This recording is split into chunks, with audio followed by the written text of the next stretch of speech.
Hello and welcome to the Boro Breakdown podcast, the opposition show with Jonny and my guest for today, Raj from the Premier League panel. Raj, how are you doing? Are you okay? Yeah, very good, thanks. Finally, the weather's brightened up a bit, so mood's been a bit better today. But yeah, how are you? Yeah, I'm very good, thank you. I'm very good, and thank you so much for coming on as well. And the last time, obviously, you spoke to Dana and Tom in the playoff semi-finals, and Gus Hamer sent you through to the playoff final, breaking our hearts, and you nearly made it to the Premier League as well. And I thought you were actually going to do it. So unfortunately for that. But the positives, we get to speak for the first time, and also you come back on the podcast as well. So I'm really, really happy to see that. But let's chat about Coventry, because how's the summer been for you guys? Because there's been changes, there's been signings, there's been investment. It seems like a bit of excitement around the place. So how's Coventry done this summer? Yeah, so we approached the summer with a bit of apprehension, really. We thought maybe this is a once in a lifetime opportunity to get up to the Premier League. We've got players who might leave, as you said. Gyökeres has left, uh, and Gus Hamer has also been linked with an exit as well. We thought if we lose those two, there's no chance of really of us getting back into playoff contention. But luckily, so far it's only been Gyökeres who's left. Obviously, Sporting Lisbon managed to squeeze out 20 million euros for him, which was a decent fee. And then Hamer has been linked with a move, but so far staying. But he's got 1 year left on his contract. It's all about whether he takes the contract offer or Coventry end up cashing in on him because he's not accepted it. But I think he will stay, is what the latest murmurings are. Whether he signs a contract, we don't know. But then, the other thing was, were we going to spend the money we got for Gyökeres? We had a new owner come in midway through last season. We weren't sure what to Mm. expect, and luckily, he has reinvested all that money that we got, and that's a refreshing change of approach for us because Sisu, our previous owners, used to sell players and not invest anything back. So yeah, we've definitely invested with that money, and the excitement is really back on the terraces.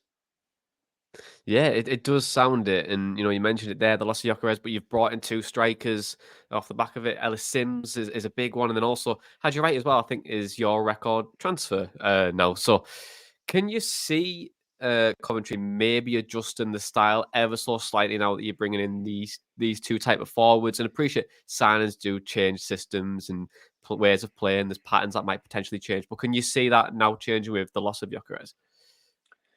What I think Robbins has gone for, he has tried to recruit, I think, similar profiles. You look at the Mm, two strikers, Wright, he's pretty quick. He's a good dribbler. And Sims, probably not as good at kind of creating his own chances as what Gyökeres was and dribbling. But I think there's definitely some similarities. Robbins is looking at some pace and attack. I think he's realised we're a very, very good counter-attacking team. So against a lot mm. of the big teams, the top half of the table teams, we will play on the counter attack. And again, that was the case against Leicester on the opening day. We really tore them to shreds on the counter, wasted about 4 or 5 one-on-ones in front of goal. And that is a worry I have. That is one worry I have. Gyökeres was very clinical for most of his time at the club. And I think he bagged about 18 goals last season. Wright and Sims have already started missing chances in these first two games. We played in the cup yesterday, and we wasted against Wimbledon 7 big chances we had, and we only scored 1 goal. So Mm. that's one worry I have. I think Sims, he's got the proven record of scoring for Sunderland on loan last season. I think he scored 7 in 12 for them. Yeah. So there is some hope there. He's got some experience to fall back on, but it's all about his confidence. He did look like a guy really short of confidence already in that first game. Maybe he just needs to settle into his rhythm and we'll get there. But yeah, I think he's tried to recruit similar profiles up front. I think what he's done also, because Gyökeres was actually a good creator for us as well, he's brought in some more creative players. So we brought in a Japanese player, Tatsu Sakamoto. He looks like a very good dribbler, and he's got a nice pass on him as well. So he can come in, he can play wing back or number 10. And then he's also brought in Jay Da Silva from Bristol. He's very technically Mm. sure of himself. I really liked his performance against Leicester. All of our build-up was running through the left, most of it anyway, because of how good Da Silva was on the ball from left wing back. So yeah, that's probably where he's looking to add a bit more creativity and technical ability elsewhere in the team to make up for what Gyökeres was providing us in a more direct fashion. Yeah, and out of those signs as well, and you mentioned there the Japanese winger, but is there any other like players that Boro should be mindful of coming into this game at the weekend? Obviously, Jada Silva's a fantastic signing. Like I wanted him at Middlesbrough for a Mm. number of years. He's always someone I used to sign on FIFA as well when I needed a cheap left back.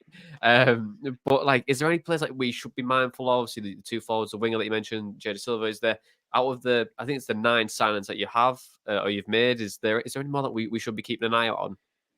I think Hadji Wright probably is the one to keep an eye on. I think he is the live wire out of him and Sims. I think he came on against Leicester, dribbled past a couple of players and smashed a shot off a crossbar after a few minutes. So he does look like a live wire to me. He won a penalty last night against Wimbledon as well.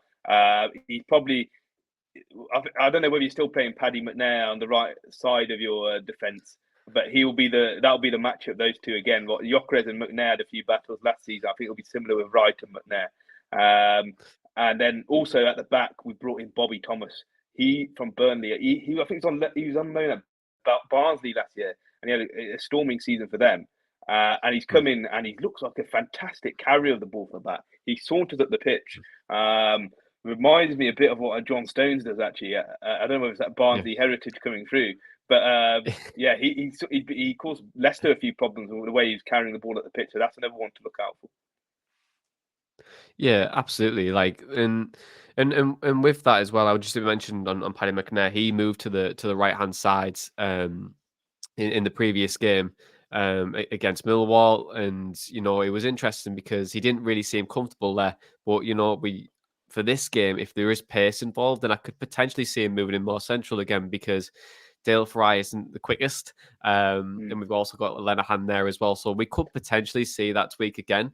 But given that we played each other 3 times in 3 games, and then obviously Yeah, now 4 and 5, I'm very interested to see how this changes. And going into that game, like, do you think that Robins will maybe change things again because that box midfield works so well? And just to give you a bit of context as well, Millwall adopted a very, very similar approach to you guys in that second on the right. opening day. Box midfield, keep it narrow, keep it tight, 3 at the back, and then just try to press our fullbacks. And they had a lot of success, and the game was 1-0. Very few similarities. But do you think Robins will maybe change it coming at the game on Saturday?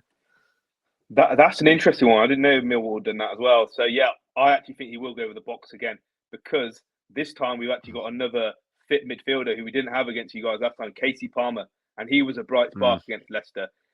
He plays more advanced in one of the 2 advanced roles of the box midfield, and he's very good at kind of bursting from midfield. Very good dribbler. He's got a good power to him, and he can chip in with a goal as well. So I could see maybe Sims all right up front and then Palmer playing behind them, and then obviously you've got Gus and Ben Sheaf with a kind of passing ability behind that. And yeah, so I think he will go the same. But I think we'll just try and hit you on the counter attack again. I think Robbins, that's what I like about him as well. He doesn't try to be something he's not. He knows what the best approach is. He's got that pragmatism about him. He doesn't mind giving up the ball for large periods. And Hamer started off the season in fantastic creative form. He created 3 big chances against Leicester, really purely from picking the ball up after a Leicester attack broke down and pinging balls over the top or in behind the Leicester backline. Yannick Vestergaard had a torrid time. So, yeah, I think he will go for that similar approach. Yeah, and just finally, before I want to come to your predictions for the game, um, is there an expectation at Coventry now to do well this season? Because appreciate over the last 3 or 4 years, you've evolved. Every season you've progressed. Things have been great. Last year was tremendous, especially with everything against you. You've managed to still finish in the playoffs, get to the final as well. This year's been different. You've had money to Mm. spend. There's a record investment. There's now, I'm assuming ticket sales have done tremendously well as well. The feel good factors back at Coventry. Do you think that the expectation from fans to succeed now could potentially play a part in Coventry's season? Yeah, 100%. I agree with you. There already seems to be a bit more expectation around the ground. I think once you get so close, you want a taste of more, really. And as you say, the investment is now doubled down on that. Mm. People are expecting Robbins to take the next leap, and even in the away end on Sunday, I could feel there's a bit of tension there. Even with the likes of Ellis Sims, they were getting on his back a bit after a couple of the missed chances. Matty Oh, Godden as well missed a couple, and there was a bit of a, I'd say there's a bit of frustration there. But you've just gone away to Leicester City, really favourites for promotion, and still we were expecting to get that result. And unfortunately, we leaked the 2 goals at the end. Dewsbury Hall was magnificent, but yeah, I do. That is one thing I do worry about. And there's been a lot of turnover. Can this squad cope with that pressure? I'd like to think so, but yeah, it's down to Robbins to keep them calm. And I think we're definitely going to need a result on the weekend against you guys. Yeah, I mean, I hope you don't, to be honest. But we'll go into predictions. We'll go season first, then we'll do the game on Saturday. So, what's your predictions for the season, Raj? Where do you think Coventry will end up? I think season, if Gus Hamer does stay, which I do like, I think he will do. Yeah, I'm going to go. I'll go for a 5th place finish. I yeah, still think we do lack a bit of quality to get into the automatic promotion spots. Especially if our strikers don't settle. It's going to be the big factor really. I think our midfield is quality. Our centre backs are very good. Our new wing backs are good as well and creative. It's all about the strikers. If they can click, then we might be able to get an automatic promotion spot. But these first 2 games have given me a bit of doubt on that. So I'm going to go with 5th. Okay, fifth's still fantastic, and you know what? Don't take 2 games for it, right? You've got wait till the magic 10. That's what I'll say to dinner with Tom. Wait till the Yeah, magic 10, and we'll work it out from there. But yeah. predictions for Saturday, what are you going? What do you think? I think I'll go for a 2-1 Coventry. I think we will leak a Yeah, goal. I wasn't too happy with how our midfield was tracking runners on the weekend. Benchy probably had his poorest points in a while. Dewsbury Hall gave him a bit of a run around. And you guys are very good at kind of penning teams in, and it's like death by a lot of passes sometimes when we played you guys. But I think, yeah, I do fancy to get a goal. But I did see there was two back from injured. Is that some latest news? Is it that's come out? I saw on Twitter. yeah. So he's still injured. Yeah, he's still injured. Uh, We've got a few injuries. So who knows? Who knows? Could start up front yeah, for us. so that'll probably give me the confidence. We'll go 2-1 Coventry. Okay, I'll go for a 1-1 draw. I think that mainly just because we drew, a 1-1 in the last game of the season. We drew on the first leg. Yes, you won 1-0 in the playoff semi-finals. We won't mention that.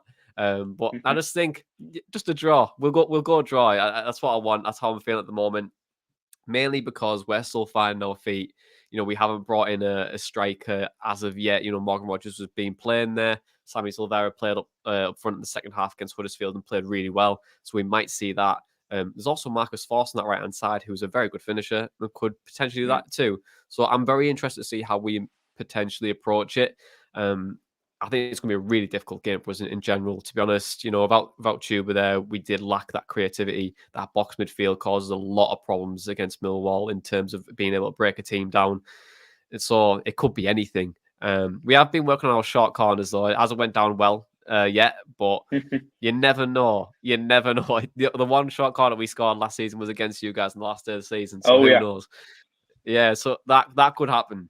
That could happen. But Raj, thank you so much for coming on. I really appreciate your time. I know you're such a busy guy with the Premier League panel. But where can people find you? Where can they find more of your content? yeah. So I'm on YouTube, the Footy Doctor. So yeah, I'm a doctor away from all the football side Yeah, of things. So I try to fuse the two get together. So I'm on YouTube there, and yeah, as you said, Premier League panel is where you find my kind of European and Premier League analysis on the tactics and everything like that. brilliant. So thank you very much for everyone, guys. And this has been the opposition preview show for Coventry City, and that was all your board match day chatter in a podcast. Up the board breakdown.